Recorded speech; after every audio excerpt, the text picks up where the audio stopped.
Hey, if you want to avoid expensive repair bills, make sure you get regular maintenance for your AC unit. The regular price for AC tune-up ranges from $70 to $250 easy. Well, guess how much you can get it for $17.76. That's why you should call Straight Shooter Heating and Air, and they will make the deal just for Gun Owner Radio listeners. Why? Because they have a heart for the people in our community. Just straight up honest service you can trust. Call Straight Shooter Heating and Cooling today, 619-922-3937. For $17.76, you'll get an AC tune-up, no bull, just cool. Or book online at straightshooter8.ac. That's straightshooter.ac. And by the way, you can't miss their truck running around San Diego County. That thing is wrapped out, and it looks good. Yeah, I got to tell you, if this weekend doesn't convince you that you need to take advantage of their $17.76 special, just come out and tune up your AC. And you know what? It'll get cooler. Your AC? Well, yeah, if you tune it up. Well, I thought you meant the weather will get cooler if you get maintenance on your... Man, it's been... So you wash your car and it's going to rain? Yeah, exactly. So they had thunderstorms in Paris up the road. Yeah. Canceled the race. Oh, really? Really? Hail. I mean, tons. I don't know what happened. I know it's extremely hot. Was there like a front that came through or something? Is that what happened? Yeah. Well, it was way too lightning. hot. Speaking of hot, it was extremely warm outside of the gun show, but it was nice and cool inside. They did a good job with the air conditioning. So big thank you to everybody Good turnout? Went to the gun show. I think it was an okay turnout. We're going to talk more about the gun show in a couple of segments here. But just want to do a quick thank you to everybody who attended, all the vendors. We're going to go through all that here in just a couple of segments, but just a quick thank you. We're going to have Kaylee Stockton on. Do you remember her? She was in a school. She was going to school. She was a student here in California when there was a shooting. Right. We want her. She has some very strong opinions on what happened a couple of days ago in Georgia. There was a shooting by a student. So we're going to have her on in a few segments and talk about that. Yeah, she's a Spitfire. She's awesome. So she is. She has some really good opinions. Okay, Q&A. So in the 4 o'clock hour, we started doing Q&A. I get a lot of questions. I get a lot of questions all week, so I wanted to make sure that we answer them. First off, there were some changes to SB2. We're not going to go into depth in this show. And we encourage everybody to just sit back and wait. Just give it a little bit of time. There is so much information flying around the internet by people who think they know what they're talking about, by people who do know what they're talking about, and by people who can't tell the difference between people who think they know what they're talking about and people that don't know what they're talking about, and people that do know what they're talking about. So next week, we're going to have Cody from Firearms Policy Coalition. He's going to come on, and he's going to talk about exactly what you need to know. So just sit tight. Don't panic. Don't get overly excited. All I can say is it's a bit of a mixed bag, but we are going to get to it, and we're going to make sure that you fully understand SB2. For now, please resist the temptation to spread a bunch of information around. Even if you are positive it's right, the last thing we want to do is, it's so easy, especially in the gun community. You put a piece of information out there, and, man, it just stays around and lingers for forever. Some bad piece of information like you can't transport loaded magazines, You know what I mean? Like these myths that just refuse to go away. So one thing about SB2, one of the questions that came in is spousal guns. This is kind of interesting. So there are a few counties out there where you could put your spouse's gun on your CCW. San Diego, you could not. And it was kind of interesting. What happened was all the counties called DOJ at the same time or very close to each other. And depending on who they got on the phone they either got a yes or a no answer. So Riverside, for example, called DOJ, and they said, yeah, you can put a spousal gun on your CCW. Where San Diego called, and they said, no, you can't put a spousal gun on your CCW. So it's been kind of this weird, depends, which county you live in answer for a while. So I revisited it. Here's some bad news. SB2 has a lot of little poison pills in it, and frankly, the sheriff would be happy to allow spousal guns, but SB2 has made it less subjective. It should just completely answer the question, really. And basically, if the gun is not registered to you directly, then it cannot go onto your CCW. And there's actually 3 different places in SB2 that talks about that. So SB2 unfortunately killed it. It's not who owns the gun, right? Because we're in a community property state, so it doesn't matter that you and your spouse own all the same stuff. Right. What matters is who is it registered to. Now, there's a couple of different ways we could fix this. I don't think a lawsuit will fix it, frankly, but I don't know. Maybe there will be a lawsuit, but I can tell you this: there are 100 other lawsuits that are probably ahead of this as far as priority. But I think that there's a possibility of basically changing the registration form, so it could be a joint registration. I think that's far more possible. So we'll have to explore and see what we could find out and see what we can get done. You know, California is such a tough state. I understand, but we still have the ability to get things done. Carry on tribal land. So we're a week or so away from an official letter. I'm not an attorney. I don't play one on TV. I didn't stay at a Holiday Inn Express last night. Anything I say here is not legal advice. You know, you still have to know the law and get what you pay for. Exactly. Get what you pay for. Free advice. But what the attorney's letter will say, and we'll get it posted, is that your CCW, your California issued CCW, whether it was issued in San Diego or wherever it was issued, is honored on tribal land. So if you're visiting one of the reservations wherever, statewide, it's good. Your CCW is honored. Now here in San Diego, if you take that a little bit further, it's kind of interesting. There's only one tribe that has the ability to do more than just detain. Now, what do I mean by that? Well, a lot of the tribes have their own police force. They have their own police department. But only Sequan can actually stick you in jail, apparently. Everyone else calls the sheriff. And the sheriff comes out, and they decide whether or not. I thought Verona had that ability. They can detain you, but only Sequan can actually stick you in a jail. Everyone else goes through the sheriff's department. Every single tribe. So, why is that important? Well, basically, if your only crime, you know, or your only accusation, more accurately, is that you're carrying, and you have a CCW. First off, how do they find out? Right, properly concealed. They're not going to know. It's almost impossible. It's almost impossible to not have committed another crime. But for the sake of this question, if somehow they find out that you're carrying and you do have a CCW and they decide that that is not legal on reservation land, then all they can do is detain you for the sheriff to show up, and the sheriff's going to say, actually, this is totally legal, and you're on your way. So not only is it, yes, illegal, it is absolutely legal in the state of California, but even if even if there was some confusion, it wouldn't get any far. I don't know what would happen on Sequan. Maybe they'd put you in jail. I don't know. But eventually you would win because it is legal. Anyway, we've worked with the sheriff's department on this. They did the research. Their legal folks did the research. We're having our attorney work in, I don't know what the right term is, but in cooperation with the sheriff's department to make sure that it is a properly licensed California attorney that's going to put this up. So anyway, there's been a lot of interesting. It isn't. Well, there's been a lot of bad information flying around about that too. From people. Well, my buddy says that he knows a guy who's met a tribe guy, and they saw a college roommate, and he says that no, you can't, but you can, but you can't. So I wanted the question answered definitively. Anyway, so that's my Q&A. That's my Q&A. Look for that letter, and we'll talk about it. Something cool in the next segment. Hey, just remember, when the Founding Fathers drafted the Second Amendment, they were confirming the right for the public to own, carry, and defend themselves. With the most advanced weapons currently in existence, they would have loved the AR. That was a post from John Dillon on X. John Dillon specializes in California gun law, so put his number on your boat right now. 760-642-7150. That's John Dillon, California's firearm lawyer. 760-642-7150.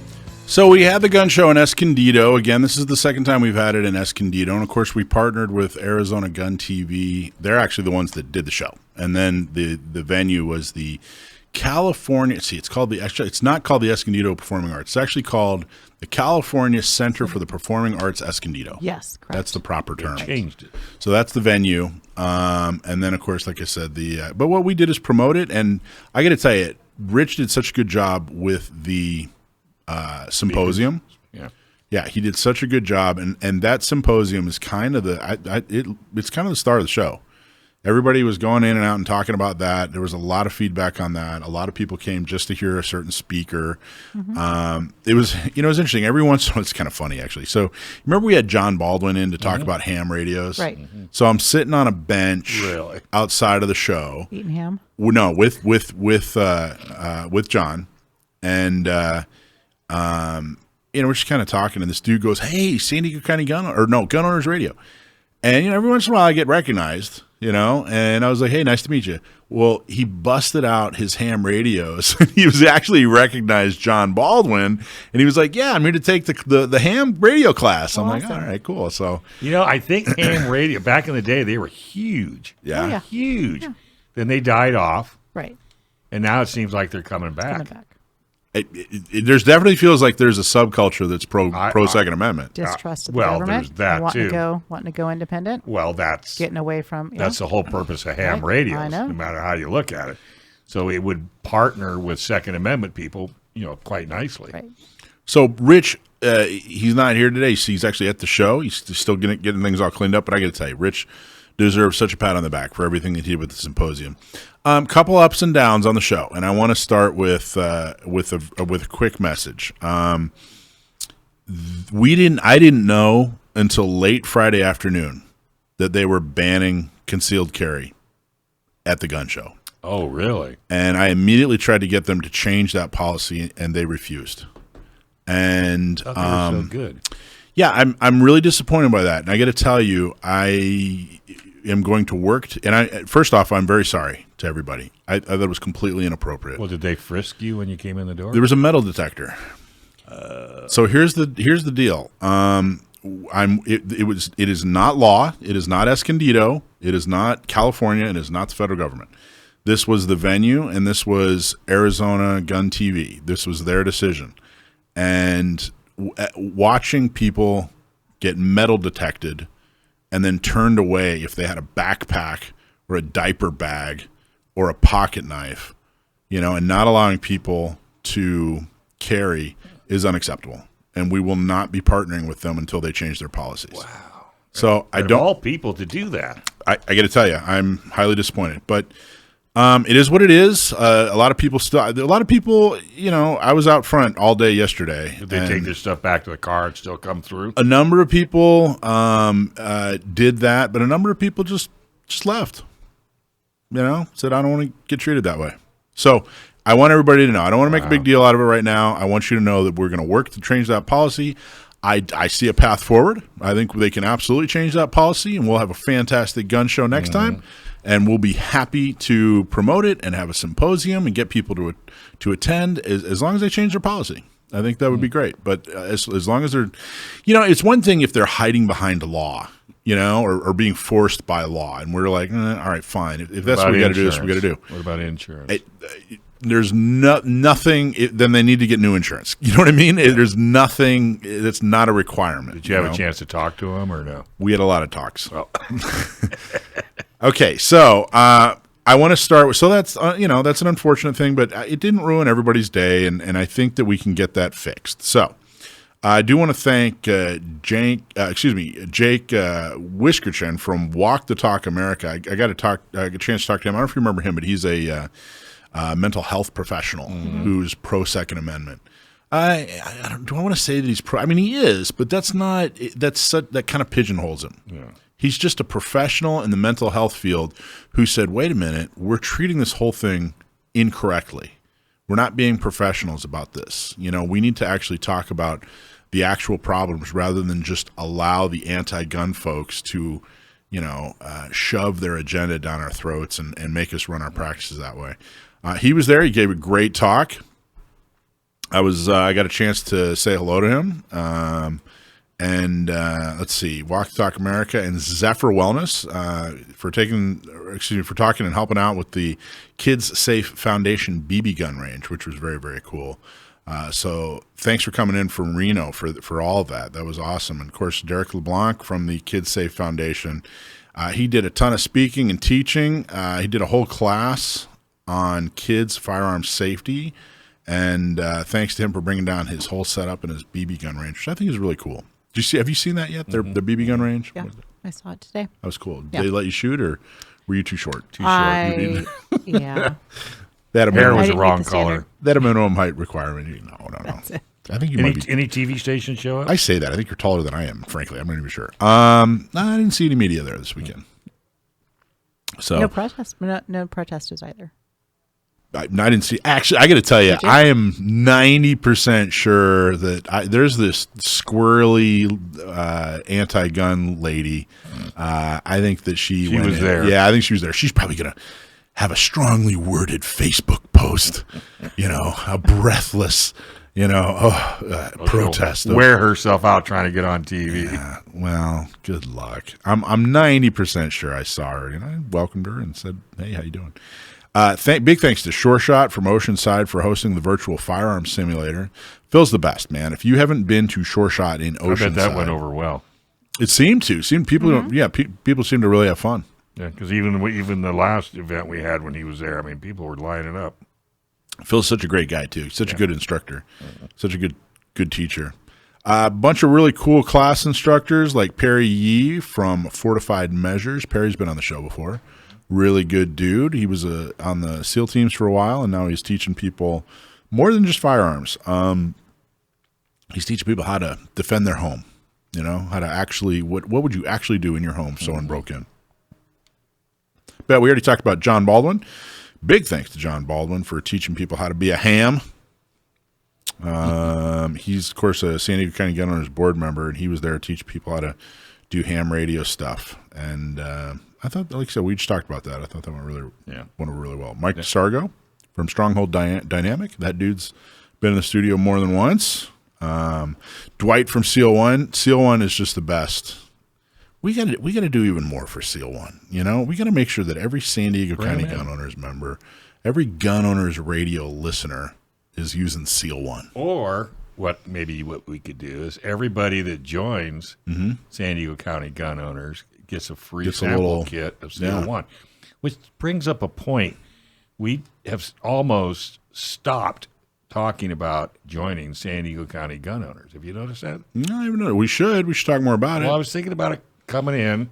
I'm thinking, gosh, if nothing else, even make it like a commercial. But we don't talk about and maybe when we get in a segment, I'll talk to our producer and talk about the benefits of becoming a San Diego County gun owner and all the different levels that are available. Well, I'll tell you the one big thing right now is, and then I want to get back to thanking some of these folks, but the one big thing right now is the election. We need money to get people elected. So if you haven't renewed in a while or you've been thinking about joining, right now is an extremely important time because we're putting real money towards getting people elected. But I agree. We don't talk about joining San Diego County Gun Owners enough. I think part of it is, it starts to turn into kind of white noise. So maybe we just need to be more creative. Well, we don't have to do it every single. I mean, I'm just saying, I want to talk more about the benefits of joining. The benefits are you get people elected. That's, you know what I mean? That's it in a nutshell. Yeah, you get the right people elected. There are some, if you get up to the 10 ring, there are some really nice benefits, but the main reason is getting people elected. There you go. Matthias Quallenberg from San Diego Firearms School. He was there with his pooch, Lucky, and what was he talking about? He was doing a dry fire. So he was just, talking about the importance of it and teaching how to do it and how to be effective. I love how passionate that dude is about the Second Amendment. You know what I mean? That's it. Like he moved here and he's the most American guy I know. He's really, really passionate about people getting involved and especially taking classes. So the Gun Owners Symposium speakers, Gary Gibson, attorney extraordinaire. Oh, he's great. USCCA featured him, and he talked about some of his some of his victories, which is amazing. I mean, we've had some of his clients on, some of his victories. I mean, it's just amazing. We're moving mountains. I tell you, that's another benefit. That's another benefit that we don't talk about. Is we are absolutely moving mountains on the local level. Because nobody really knows what we do. Well, they don't know these little success stories nearly enough. We need to talk more about them because this is actually changing an individual's life, and it's changing everyone's experience in San Diego. Because if you didn't do it, we wouldn't be moving. That's right. It wouldn't be happening. More people would be in jail. Right. Fewer people would be shooting a gun. And you'd have people saying, well, what's up with San Diego county gun owners? Well, we wouldn't be, if we didn't exist, more people would be in jail. Fewer people would actually own a gun. Fewer people would be carrying a gun. Fewer people would be elected or be running for office because of guns. And Gary Gibson's a big part of that. He's had some really cool victories that we talked about in the past, and he gave a whole talk on that. And I got to tell you, if you aren't a member of USCCA, you're in trouble. If you're a gun owner, if you're a CCW holder, and you don't have USCCA, I can't tell you how. You don't have to be a gun owner. You don't have to be. Because if you get into a bar fight, or if you hit somebody with a 2x4, right. USCCA will help you. They will, and it's important. But what I'm saying is, if you're carrying around a gun every day and you're not a USCCA member, then you're like a lot of the people who've called me practically in tears, worried that their life as they know it is over. Yeah, be proactive, not reactive. So and Gary Michael's tired of people crying on his shoulder. Raul Mendez, got to talk to that dude for a while. He came in from Arizona. That's the guy who was at a party. And his whole family was attacked. Right. He got shot in the head and Lost still an eye. fought back. Lost an eye. Did you laugh at him? Did I laugh at him? Yeah, you came from Arizona thinking you're getting away from the heat. I did talk about that. He was like, yeah, it's, He brought it with him. It's funny. By the way, his new eye is, sparkle? it's the bottom of a 9mm. Yeah, the casing. Yeah, the casing. Yeah, the primers Can you take a people. picture? Yeah.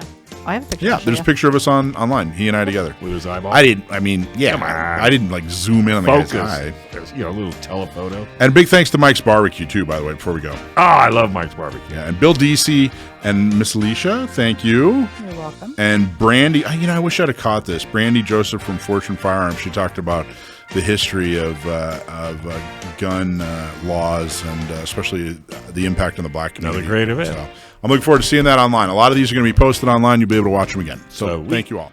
Hey, thanks to everybody that supported the gun show. Thanks to everybody that attended the show and supported the Second Amendment.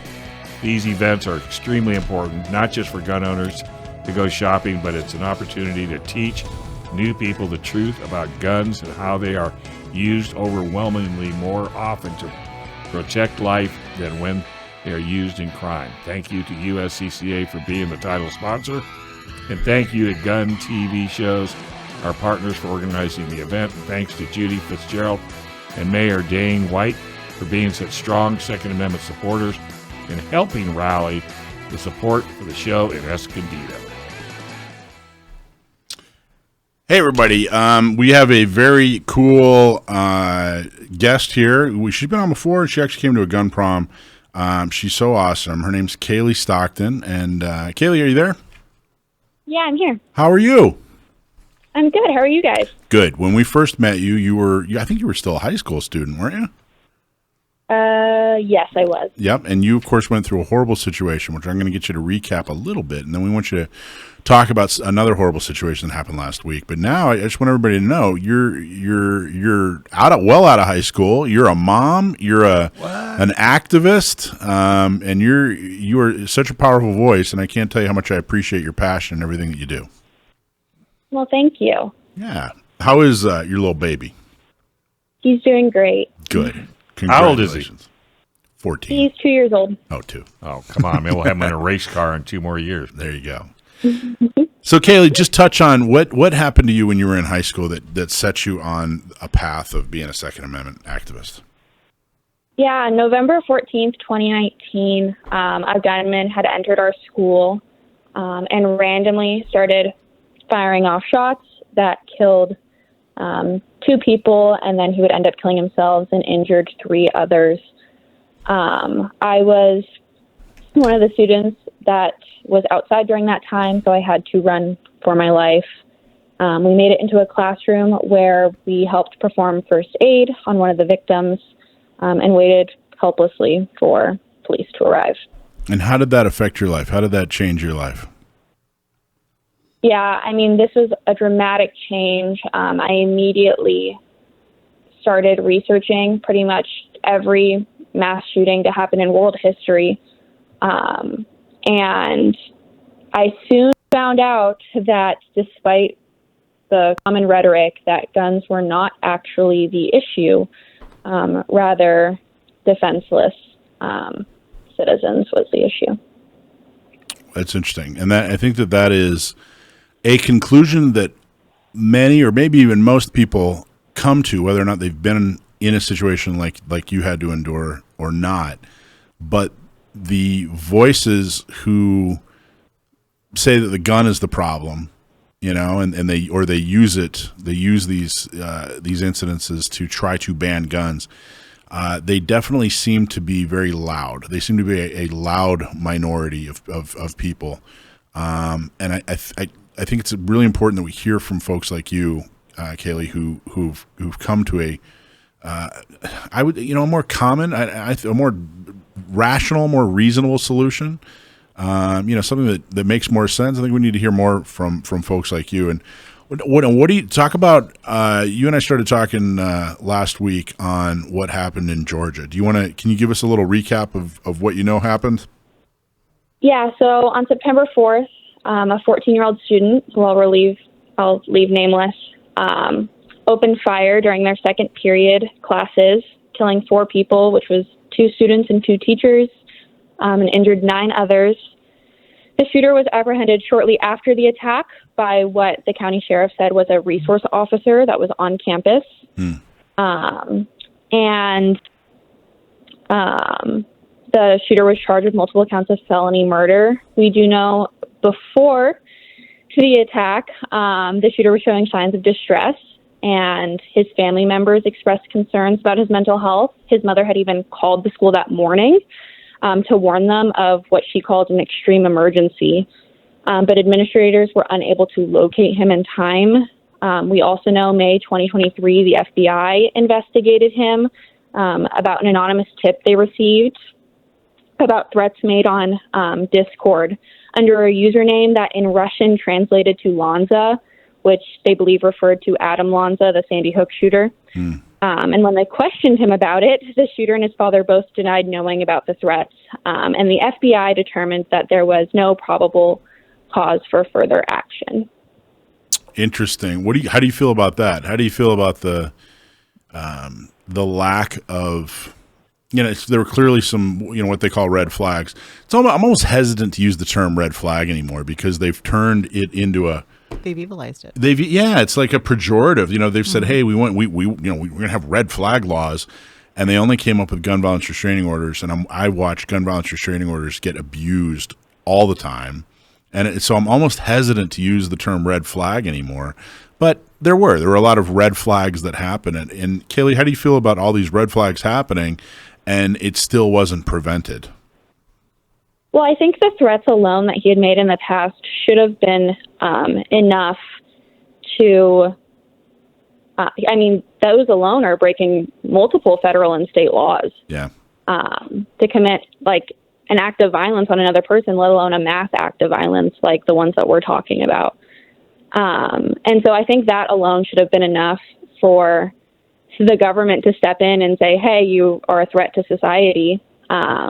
You have said that you're going to do these things, and we need to take that seriously.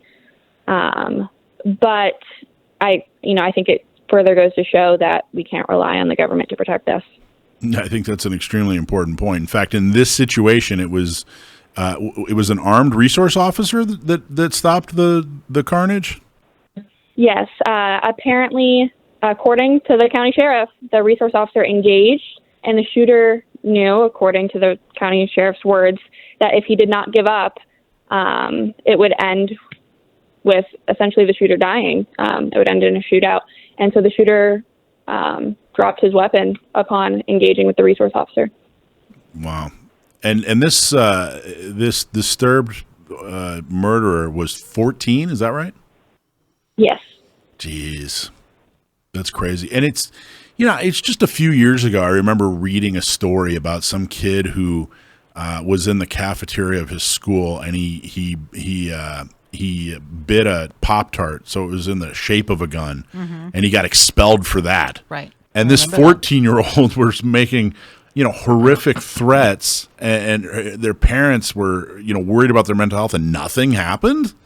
Nothing happened. Yeah, it sounds like he was idolizing other school shooters. That's interesting. Now, one interesting point, too, is that the father was also arrested, right? Yes. Yeah. What are your thoughts on that? I think that it's a fair point to make, to arrest someone who buys a weapon for Christmas for someone that they know is mentally disturbed and wants to kill a whole bunch of people. I can't fathom that, because the parents, both parents, were complaining, or at least, like I said, sending up a red flag saying, hey, our kid is showing some, horrible signs of mental illness, right? Yeah. And those are the same parents that purchased a firearm for him. Yep. Which, by the way, I'm not even sure. I don't even know I honestly don't know where I even fall on buying your 14-year-old kid a firearm. I don't know. I don't have kids. I didn't get a firearm when I was 14. No. Well, here's the thing. There's a difference between buying it and giving it to them to have it their whim when they want it, or buying it for their use, and then when it's under your control and with your permission, they have the ability to go out and use it. Yeah, I guess, and that, you know what I mean? There's a difference. No, and that's what I mean. Like, hey, buying it, but then not letting them have access to it, totally okay. But clearly, this kid had access to it. And I was reading an article, and Kaylee, you clearly are going to know more than I, but I was just reading an article. It stated it sounds like the father had some issues. There were some allegations of abuse, and it sounds like he may not have been the most solid parent.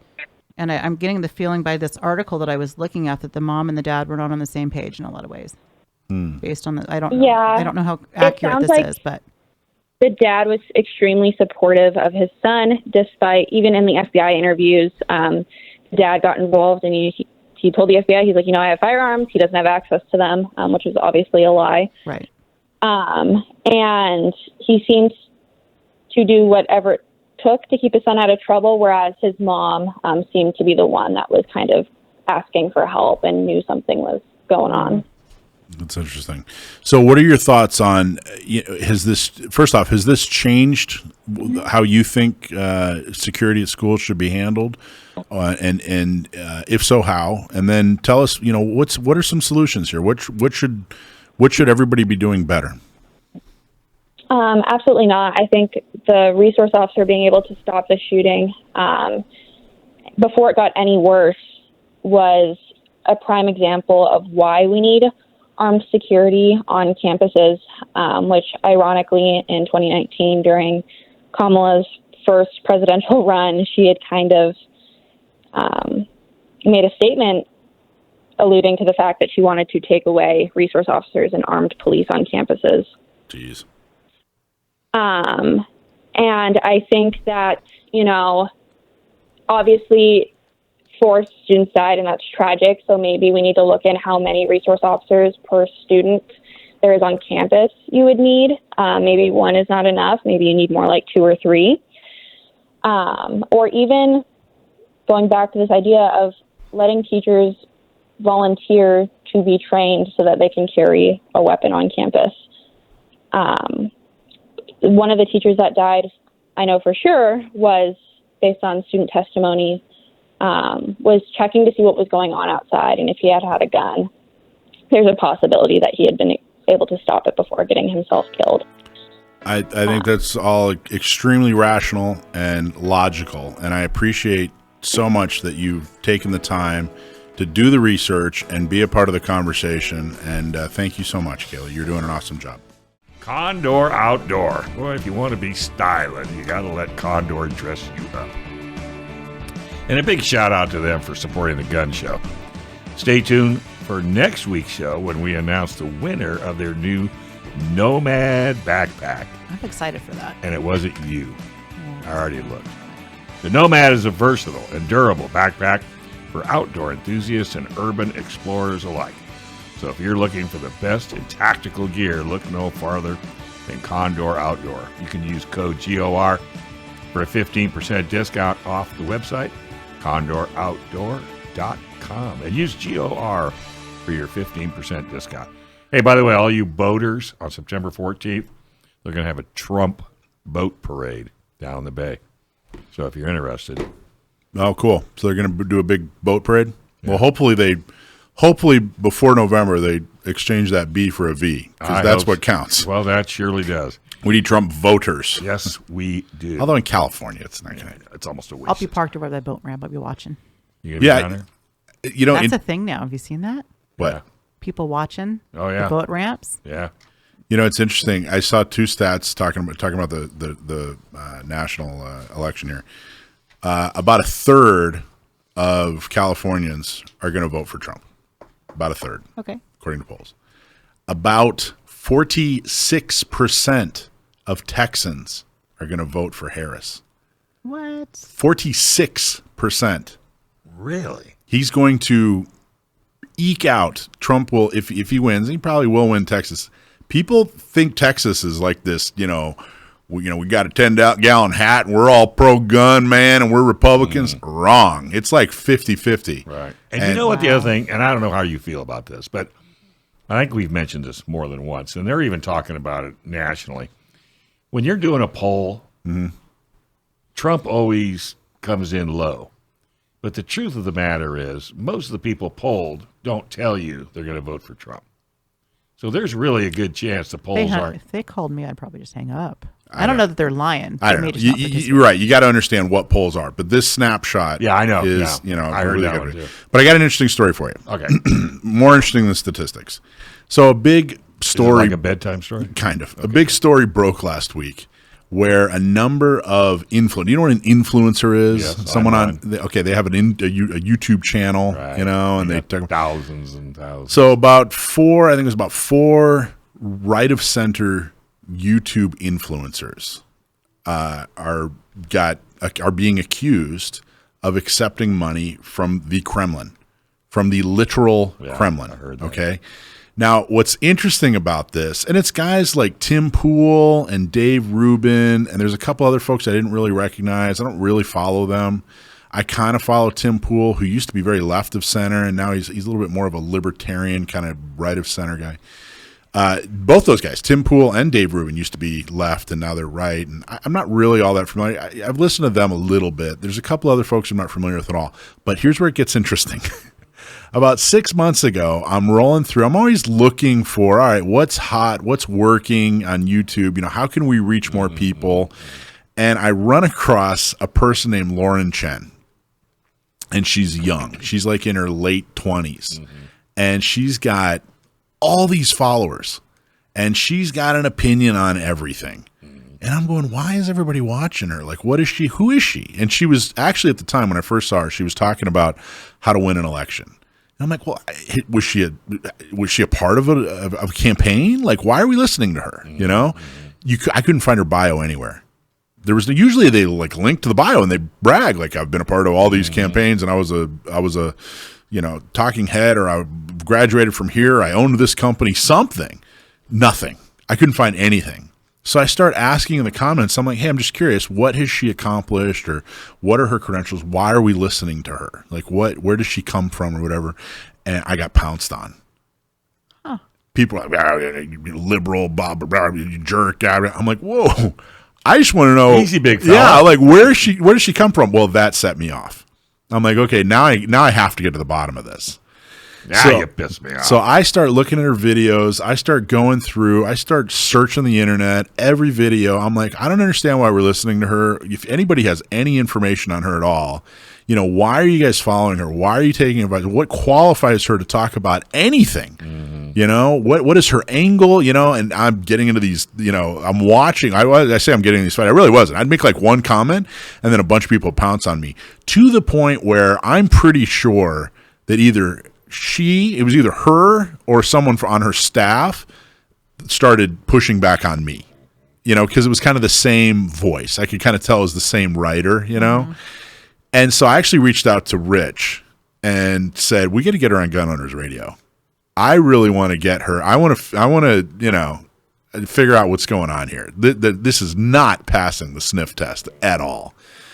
And I kind of figured, all right, well, here's what they did. They got some writers, and they picked, an attractive girl. She's Asian, she's young, and all right, she's gonna be something pretty to look at, and then we're just gonna tell her what to say. I kind of figured she was some kind of puppet. Well, back to this. What happened last week? She actually started a company called Tenet Media, TENET. And what they were doing is they were helping these other channels, the one that Tim Pool's on and Dave Rubin's on and all that other stuff. And it turns out that allegedly, this is all allegedly. This is all like Forbes is reporting some of this that I've been reading, but it looks like the guys kind of underneath Tenet, all they knew is that they were getting funded. All right, cool, we're getting more money. It's a lot of money, too, by the way. But apparently, Chen and Tenet Media allegedly were far more familiar with where this money was coming from. And apparently it was allegedly coming from the Kremlin through some French businessman who then gave to Tenet. And then it was allegedly, they were alleged to have, talked about subjects that they wanted them to talk about. Yeah, just to get controversy. Yeah, it doesn't really look like Tim Pool or Dave. It doesn't look like they changed their opinions or read from a script. It just sounded like, for example, a lot of them were very critical of our involvement in Ukraine. Yeah. And so they would fund that because that's an important. They'd say, "Hey, can you talk more about Ukraine?" Not like, "Here's what we want you to say," but it sounds like Chen allegedly was in a different boat. It sounds like they knew. Her and her husband owned this Tenet Media, and my sniffer was right on. Mm-hmm. She is an absolute, appears to have been a puppet, and her channel has been completely taken down. Chen founded Tenet Media, according to Forbes. Chen founded Tenet Media with Liam Donovan, who identifies himself as Chen's husband, on Instagram on January 19th, 2022, through Tennessee business records identifying Chen under the name of Lauren Tam. Tenet Media, though not directly named by the DOJ, was accused earlier this week of being funded by the Kremlin in a larger effort to get right-wing influencers to push pro-Russia propaganda on social media. Mm-hmm. You can't find her. Her channel's gone. Her channel's gone. You can't find it on YouTube. I don't know if she pulled it or it was pulled. RT, a Russian state-run media outlet, lists Chen as, quote, political and social commentator who was born in Canada and raised in Hong Kong before she, quote, came to the U.S. for university, indicating she has appeared on Fox News, Newsmax, and the Daily Wire, among other media groups. I mean, she was just plucked out of nowhere. She didn't run on it. She wasn't, never ran for office. She didn't help anybody running for office. Doesn't appear to have any kind of background other than here's a lot of money from allegedly the Kremlin on X, which was Twitter. Chen, who was not named or alluded to by the DOJ, has posted praise for Russian President Vladimir Putin and criticism for President Joe Biden. I mean, who hasn't criticized Joe Biden? Who Chen said, quote, could not finish a cohesive sentence, end quote, while Putin could give a 2-hour dissertation on Russia's history and its place on the world stage. So, you know what I mean? Kind of this. So Chen also identifies herself as a video host for Blaze Media, a conservative media organization that reportedly terminated Chen's contract shortly after the DOJ's indictment. It sounds like, and I don't know, I don't have any firsthand knowledge, I don't want to make any accusations here, but it sounds like this Tenet Media, owned by Lauren, was basically, helping these other conservative, makes all the sense in the world to me. Yeah, but it sounds like that sniff when I'm going, this doesn't make any sense. Because that's not, and I was talking to Rich about this, because he and I were really trying to get her on the radio. I was like, dude, I want to dig into this. I really want. This Did is you try ridiculous. reaching out to her? We did. We both did. We both tried reaching out. Nothing. But it really does sound like that there was a center point for the dishonesty and the influence by Kremlin, and that the folks below this center point were didn't really know exactly what was going on. They were just taking the money. I got to tell you, Dave, how many times have I picked out somebody and been like, this person's... Yeah, I know. You have a very good sniffer. It's kind of ridiculous. Yeah. And I mean, this is so there's nobody else. There's nothing like this has ever happened. I don't just go after YouTube people or influencers or anything like that. I was going through, looking at what's going on, what's hot, what's happening. You don't watch the news. Don't watch the news, but I also like, hey, what should Gun Owners Radio be doing better to reach out to people? You know, You're just trying to enhance the site. That's all I was trying to do. Tripped into this world, and even though she was relatively right of center, I would say that most of her content was something I probably agreed with or was close to agreeing with. It's not like she was some left wing whatever who I disagree with. So it's not like I was triggered by, we were disagreeing. I just sniffed this out. I'm like, this is not adding up. There's something not right. Yeah, it's more than just, Michael the Bloodhound. Well, be careful out there, folks. Don't, the stuff So on what the am I internet. supposed to do when these Chinese lady says she loves all my posts? She thinks I'm interesting. Send her money, Dave. Okay, I was just double checking. Make sure. Not a lot, but, Just a $10,000 little. bucks. 10,000 chump change. Self-defense event happens in seconds. And in the time it takes to listen to this commercial, your life could change forever. I pray you're never forced to shoot in self-defense. But if you must, then you must be ready. That's why USCCA exists. Because every responsibly armed should have the training and education to navigate a self-defense situation. And should you ever need it, the 24/7 critical response team is right there for you. Get signed up with our friends, Adam Bendis. Give him a call right now, 619-318-8803. Signing up is super easy. Get the education and protection you need. Enjoy the peace of mind if you're ever in a self-defense incident. Call Adam now at 619-318-6803, and he will take care of all your issues. La respuesta. Say what? That's what it is in Spanish. Oh, okay. So 11:70 a.m. La respuesta. Oh, boy, That's a keeper. that's going to be new. I got a sneaky feeling. That's a keeper. Hey, a couple things. First off, tomorrow night at 7, if you go to Facebook, YouTube, or X, Gun Owners Radio's Facebook, YouTube, or X, you're going to see our Lead Talks. Lead Talks are conversations, really more of a lecture from local San Diego, Orange County, Riverside County, Inland Empire instructors, firearms instructors. And tomorrow night at 7 is Dakota Adelphia, who is absolutely wonderful in every way, and she's going to come and give us a lecture. It should be very, very interesting. She's very accomplished and has a lot to say. So join us tomorrow. It's totally free. Streaming live, 7 p.m. Just, again, go to Gun Owners Radio's Facebook page, go to our YouTube channel, or see us on X. And then one other thing, and we're going to touch on it. We're going to do a curtain call here if we still have time. Sorry. There's an event coming up, and I wanted Garrison, San Diego County Gun Owners Board member Garrison, to come on and talk about it real quick. Garrison, you there? Yeah, I'm here. How you doing? Good, man. I'm doing well. So tell us about this really cool event that you thought of and are spearheading and getting organized. Yeah, so on Tuesday, we are going to be hosting a debate party with the local San Diego County Republicans. It's going to be a joint event where we are renting out a movie theater at the Ultrastar Mission Valley Cinema over on the Hazard Center over there. And we're going to live stream this debate. And it's a really great opportunity to network and hang out in a positive environment with like-minded people. It's also a fundraiser that's benefiting both groups.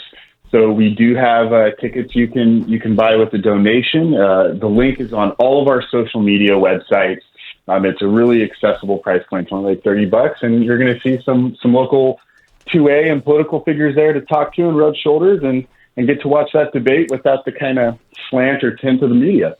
That's cool. I'm going to be there too. I'm looking forward to it. I think this will be a good time. At first, when you said we were having a watch party, I thought you were talking about wrist watches, but whatever. You were hoping. I'll wear my best watch. It can be a watch party. I mean, by all means, bring your best wrist gear and let's show it off. Why not? I think it'll be cool. I really am looking forward to watching Trump and Kamala. I think it has to be interesting. Oh yeah. Are you coming Tuesday night? I'll be there. It'll be entertaining. Cool. Yeah, I'll be there. Dave, you coming Tuesday night? Watch party, Mission Valley? I think so. Okay. As long as you're buying food. I'll buy food. Okay, so what time does it start, Garrison? It's from 5 to 8. The debate starts at 6. So if you can just kind of be in your seat and a little bit before that, and it's going to be a grand old time. There's a concession stand. There's happy hour price drinks, and we're all going to have a good time. Okay, cool. How do people buy tickets? We have an Eventbrite link. It's a really long URL, so I'm not even going to try and spell it out on the radio, but it's on all of our social media websites, Twitter, Facebook, Instagram. If you have any problems accessing it, just email garrison@sdcgo.org. That's GARRISON @sdcgo.org, and I'll get you squared away. Cool. Can you buy tickets at the door? I mean, as long as you have an internet connection, absolutely. Gotcha. They're not guaranteed. Definitely do that. Probably going to fill up. They're not guaranteed. Yeah, They're selling out fast. They are selling out. Well, you know how I am with a computer. Well, we'll figure it out. But so go to San Diego County Gun Owners Facebook page, and you'll find the link there. Go to our Instagram, you'll find the link there, or go to X, and you'll find the link there. Worst case scenario, email us. We'll send you the link.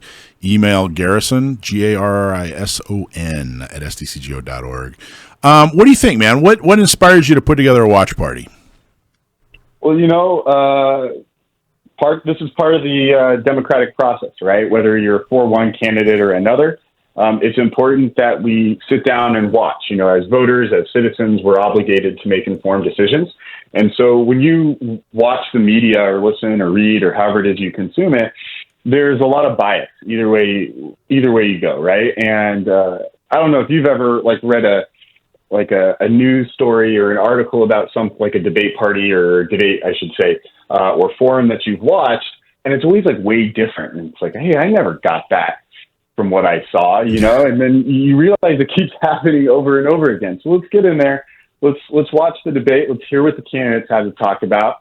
Let's also support, some organizations that are really trying to put pro-2A candidates that support our civil rights and want to govern well and not as just a bunch of culture warriors into office. And it's just going to be a fun time with great people. It will. I think you're right. I think it's an important thing to do as a citizen. I think it's and a voter.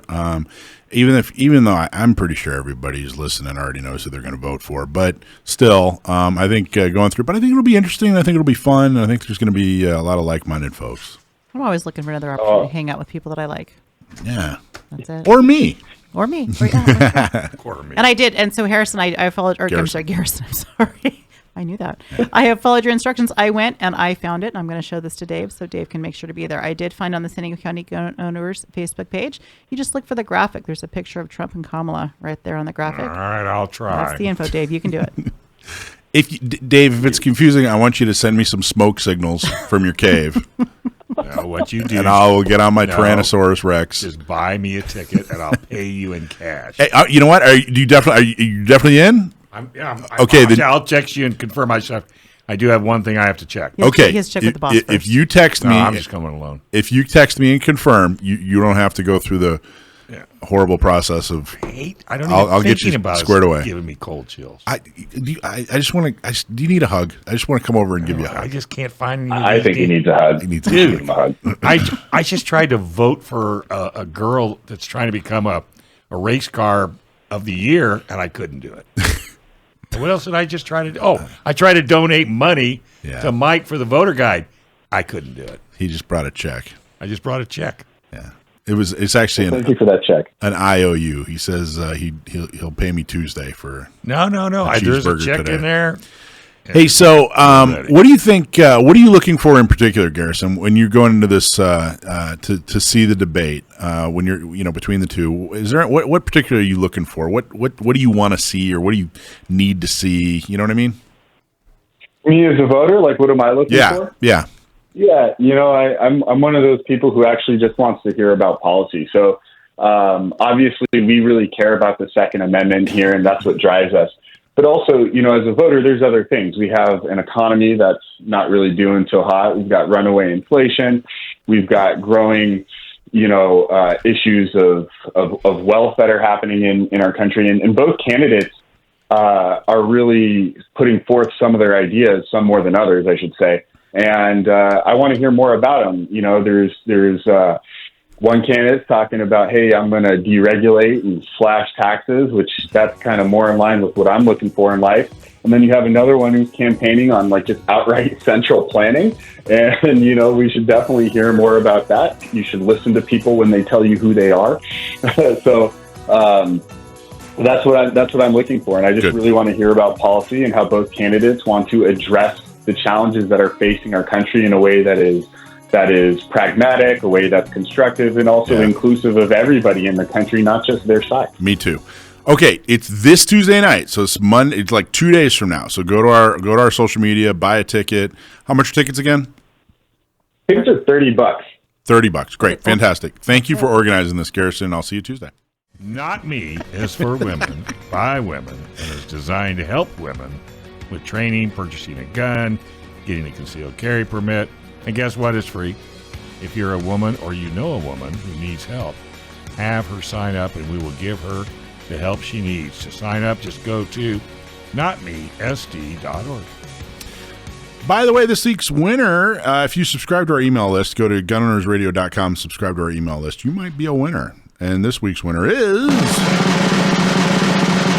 Deborah Baker. I did not realize that. Yeah. Russell, did you realize that? No, I did not realize that. Congratulations, Deborah. Email us at prizes@gunownersradio.com to claim your T-shirt or your hat. And if you want a T-shirt, let us know what size. Be happy to accommodate. Okay, an old friend of the show, Dan Was. Dan, you there? Hey, what's going on, fellas? How you doing, man? Good. Thanks for having me on the show. Hey, I was thinking, I don't know if you were listening earlier, but I just told a story about Lauren Chen and everything that's going on with Tim Pool. Are you familiar with what's going on with Tenet and the Kremlin and all that stuff? Have you been following that story at all? Well, somewhat. Fill me in on the bullet points. Basically, Tim Pool, Dave Rubin, and a couple others were under Tenet.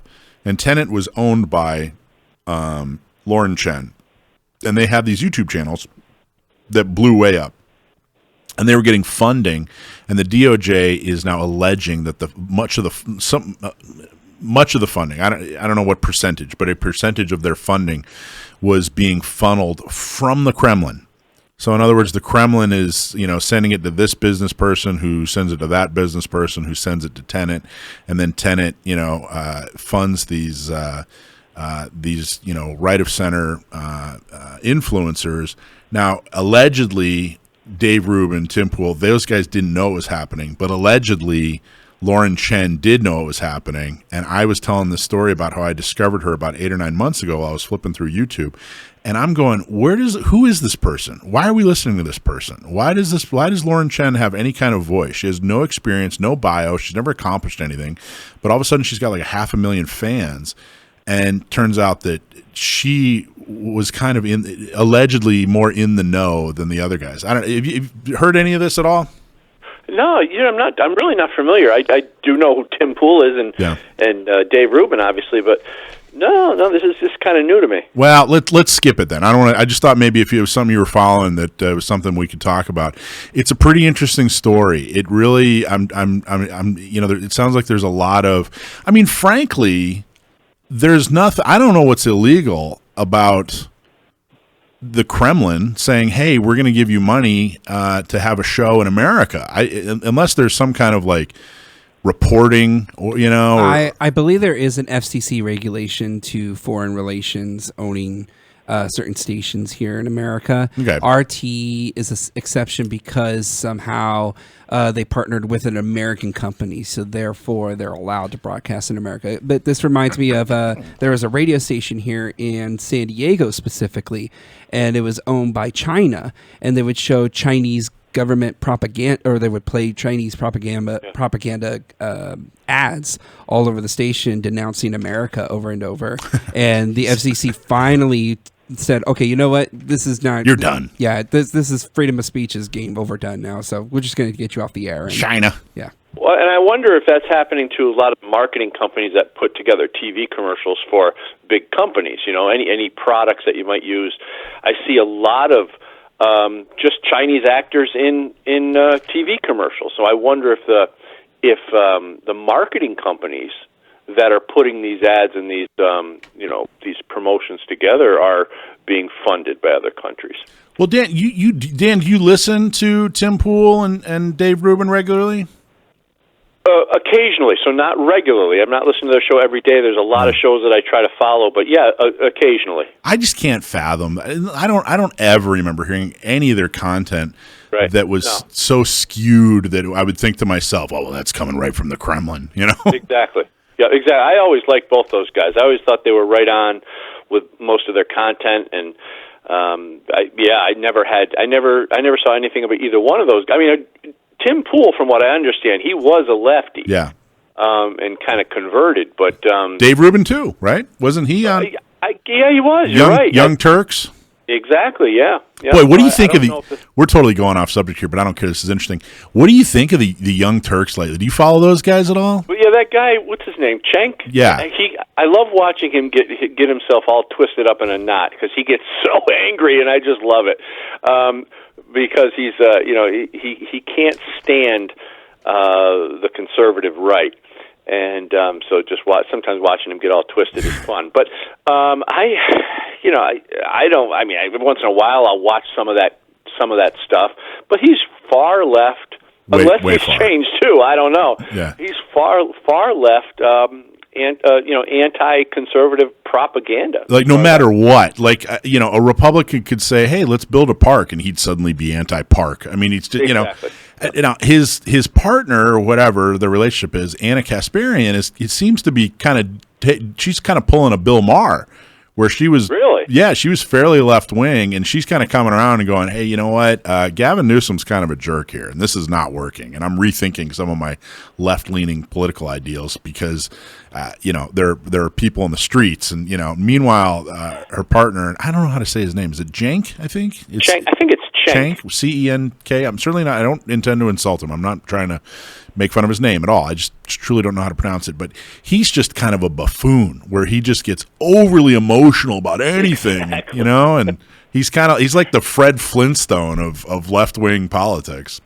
That's what I mean. I love watching him flip his lid. It's just hysterical. But hey, maybe some of these people are coming around, because the stuff is so blatantly obvious that what the left is doing is either corrupt or just bad for the country.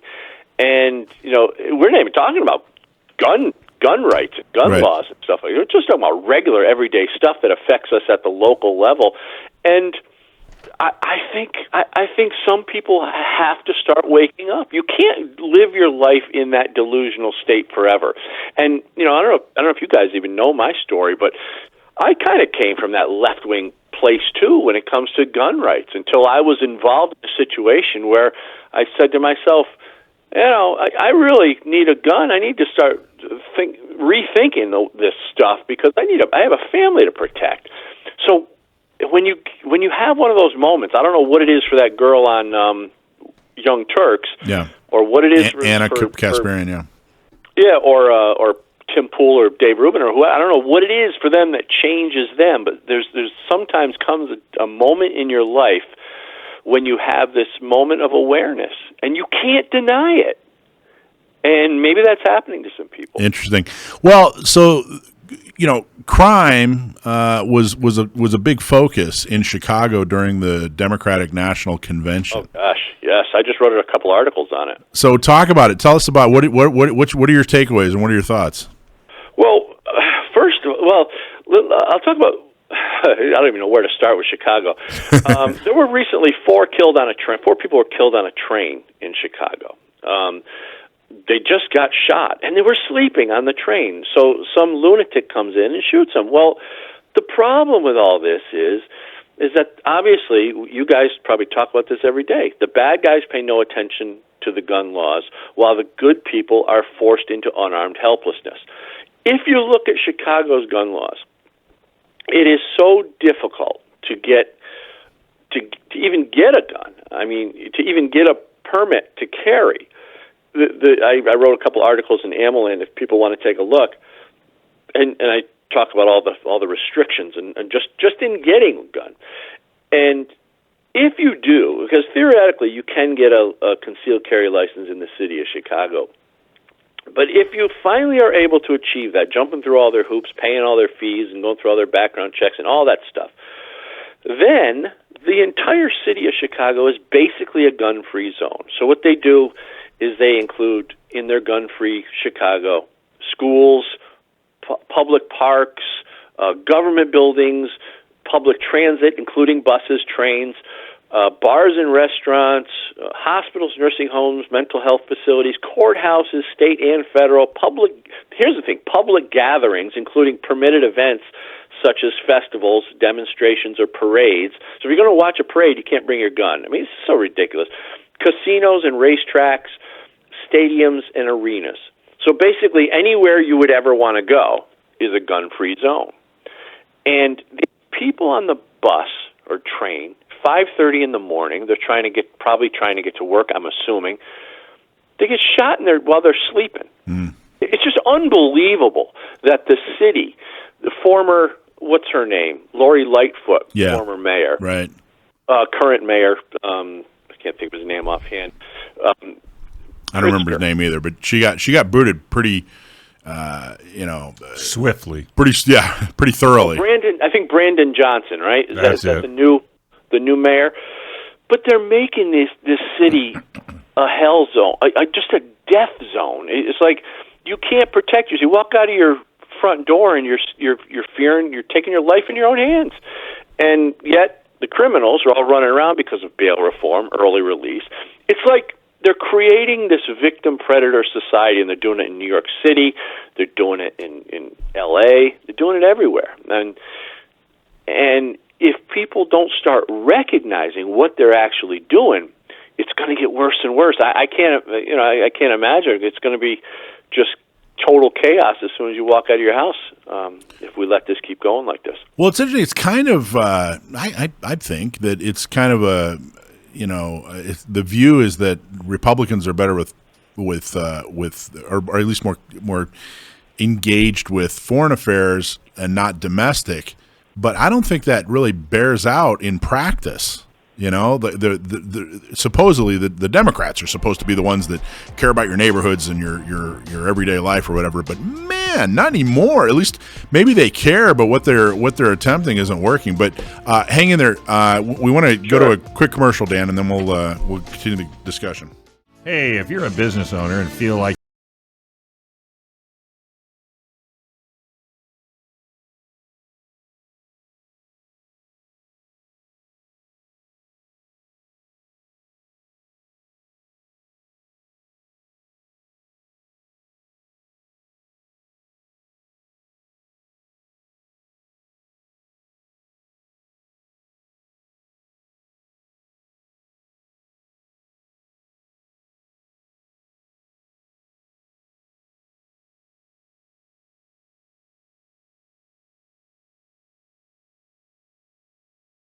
they'll take care of you. Yeah, Dan, I actually lived in San Francisco in the mid 90s for 3 years when I was 18 to 21. And I really truly, I think that I was there from 94 to 97. I think that was honestly and sincerely, that was the peak of San Francisco, because by the time I was leaving, it was turning into what it has turned into today, which is a city I completely avoid. I just went on a road trip last year and completely went around San Francisco rather than going through San Francisco, because it is such a literal toilet, and it's so crime-ridden, and it's so horrible. Well, I have a similar story. I during the early 90s, probably around the same time you were in San Francisco, I was playing in rock bands down in New York City.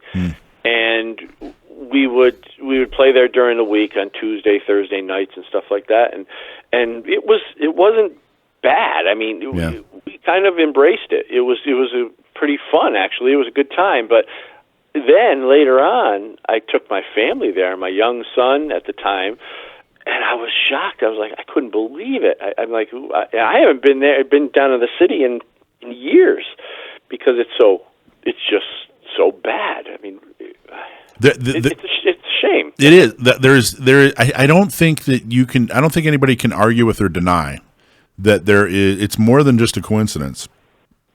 There is a huge crime problem in Democratic strongholds. Places like San Francisco, New York, L.A., Chicago.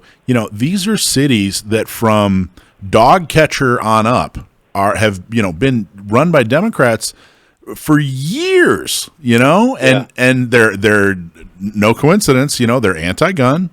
And they're just not. It's turned it into. I don't know. What do we do? Well, how do you dig your way out?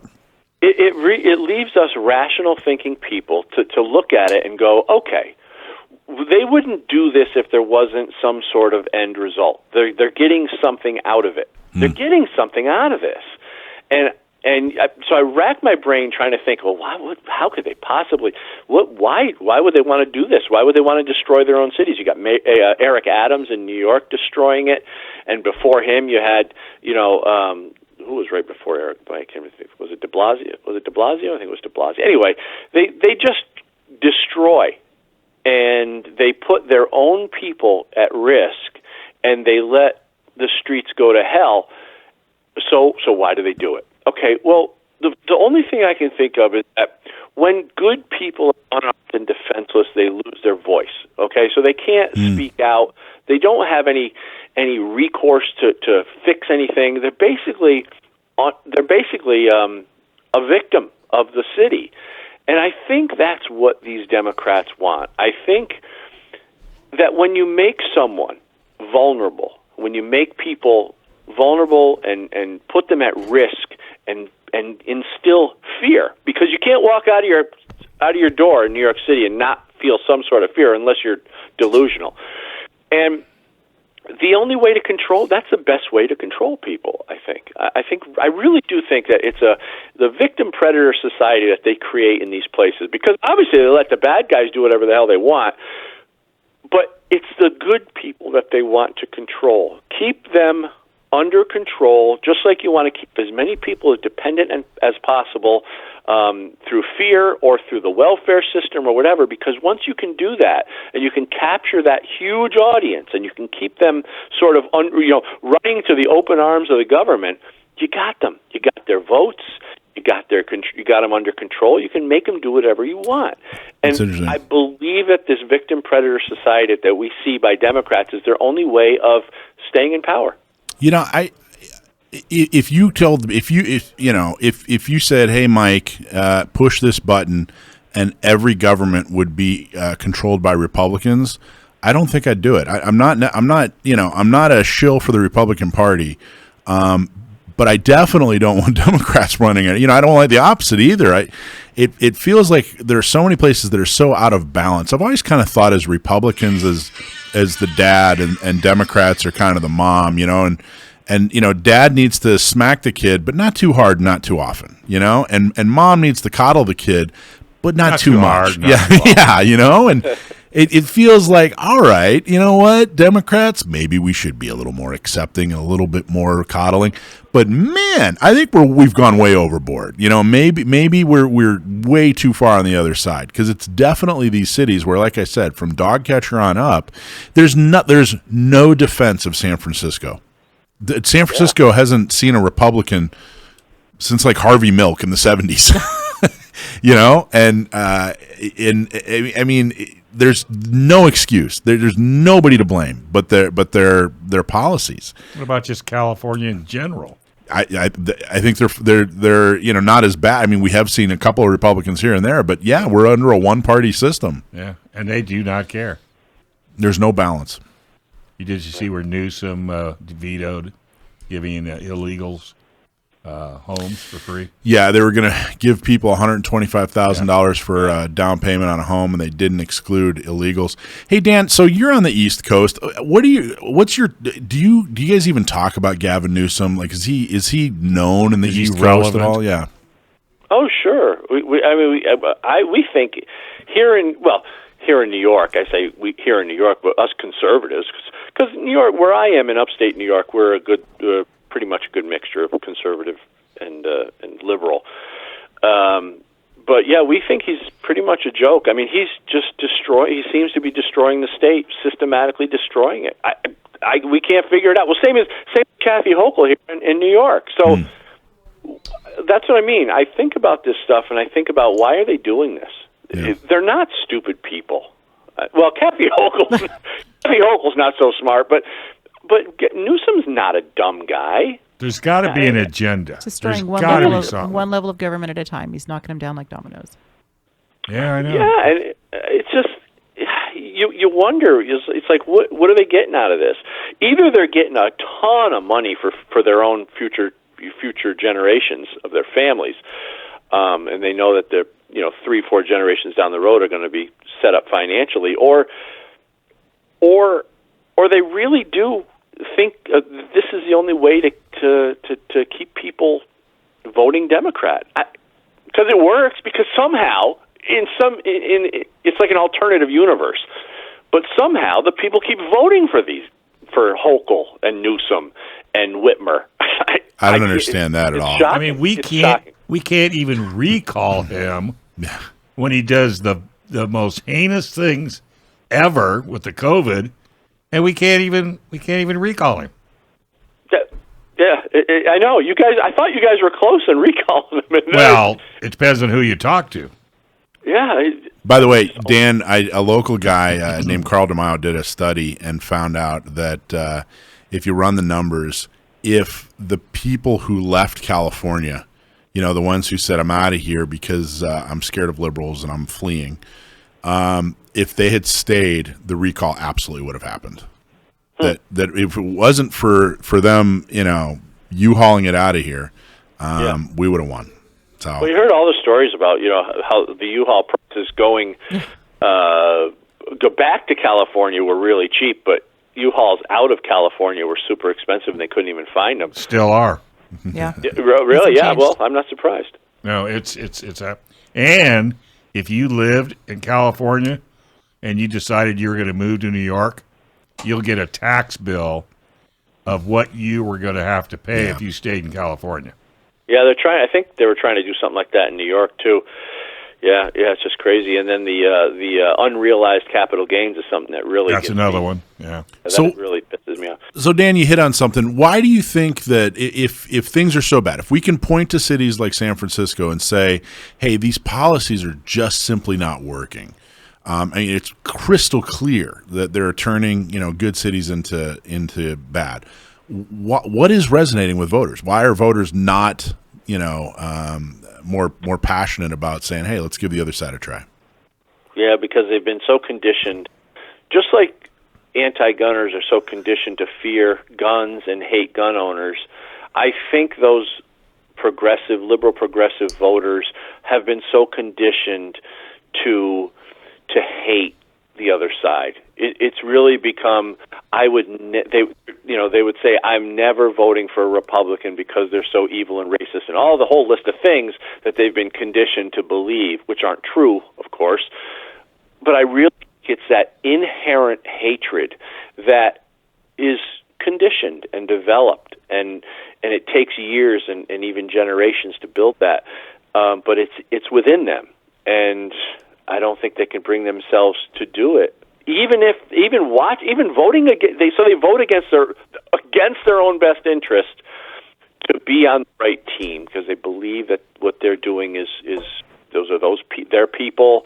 They need to stay there, and they need to not allow any Republicans in office. I really believe that. I think they're just brainwashed, really.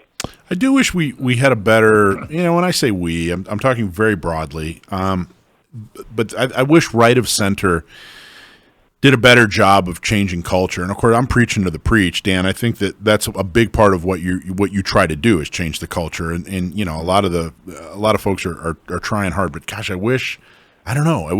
do think that cultural influence, where, like you say, where they're just like that's what has bred that hate into them, and I wish we could do a better job of figuring out how to change culture. And I don't know. We see it on a small level, like even with football teams. Like football season just started.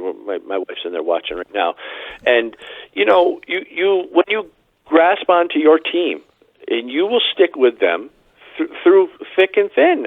They could be the worst team in the league, but they're still your team. Yeah. Well, are you a Buffalo fan?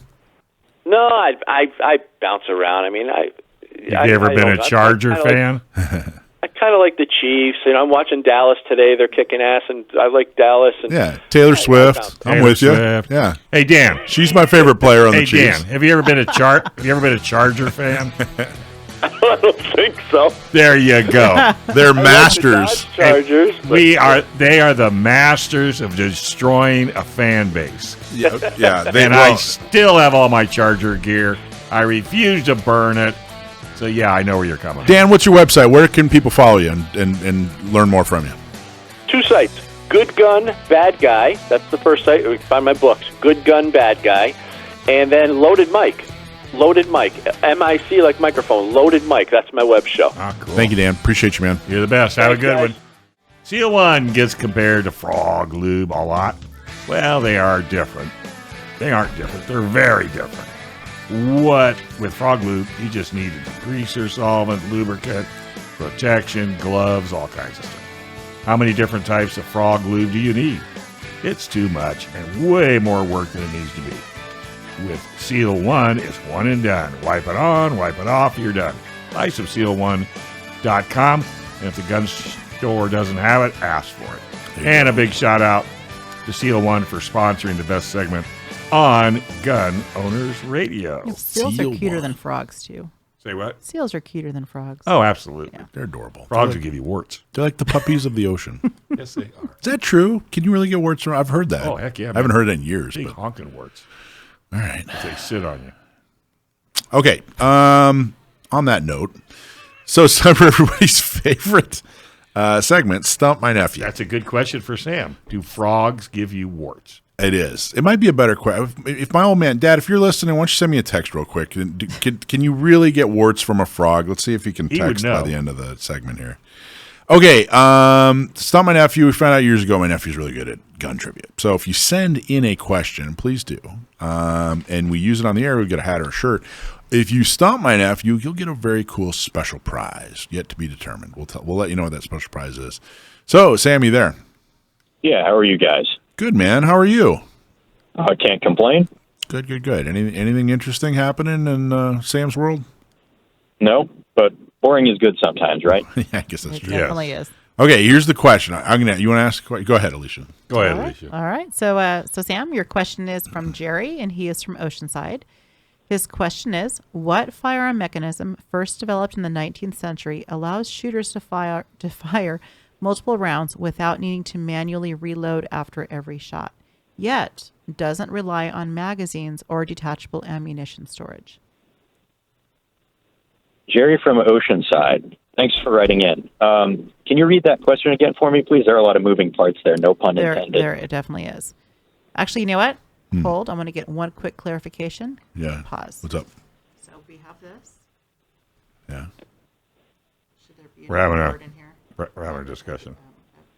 The specification of that, because this is No such thing as dead air, but That's weird. All right, then. Can frogs give give you a wart? Wait, they can't. What firearm mechanism? Let me just go through this. He's going to reword part of it because what firearm mechanism first developed in the 19th century allows shooters to fire multiple rounds without needing to manually reload after every shot, yet doesn't rely on magazine. Oh, you know what? Okay, yet doesn't rely on detachable ammunition storage. Well, I think Good catch. I'll walk my way toward it here, but I think the obvious answer would be a revolver mechanism, but that would be a trick because revolving type firearms predate the 19th century, and those thus don't fit into that definition. I would say, however, that what we think of as revolvers date to the 19th century, because the earlier ones, like pepper boxes that you'll see and some other sort of proto-revolver systems, didn't have a system to automatically cycle the cylinder and index it. That was Samuel Colt's innovation. He didn't invent the revolver. He didn't invent revolving type firearms. Let me read it one more time, because it's kind of got screwed up on the paper here. Let me read it one more time. What firearm mechanism, first developed in the 19th century, allowed shooters to fire multiple rounds without needing to manually reload after every shot, but it doesn't rely on a detachable ammunition storage? Doesn't rely on detachable ammunition storage. So, heck, you could say, well, fire multiple shots without manually reloading. Does he mean manually cycling an action? You can, I'm going to give you a hint. You can load it on Sunday and shoot it all week. Oh, well, then that one's easy. That would be the Henry repeating rifle or other contemporary lever action systems such as the Spencer. But that particular... Which used what? What did it use? What feature did it have that allowed Oh, that's a tube magazine. There you go. Yeah, that's it. Which is not detachable. Jerry from Oceanside, that's an excellent question. We're still going to give you a really cool prize. I don't know what yet, but we'll figure it out. But yes, the tubular magazine, most famously used in lever action rifles like the Winchester Model 1873. The tubular magazine, as we know it today, was refined and popularized in the mid-19th century by Benjamin Tyler Henry, an American gunsmith. Henry's version of the tubular magazine was integral to the design of the Henry rifle in 1860. The rifle was one of the first successful lever-action firearms capable of holding multiple rounds in a tube located under the barrel. So that it was just awkwardly worded, so I felt like we got to give him a. Well, I think the hint thank was you for perfect. giving me the clarification there. Yeah, but I think the hint was perfect. Now, part of the reason why that particular combination of features or aspects is still relevant today on the descendants of a platform that was developed in the 1860s is because if you look at a lot of state-level magazine bans, like I don't know how yours is written there in California, but a lot of these state magazine bans will have a specific exception for, you can't have this and this and this manufactured after thus and such a date unless it is an integral tubular magazine on a 22 caliber rimfire firearm.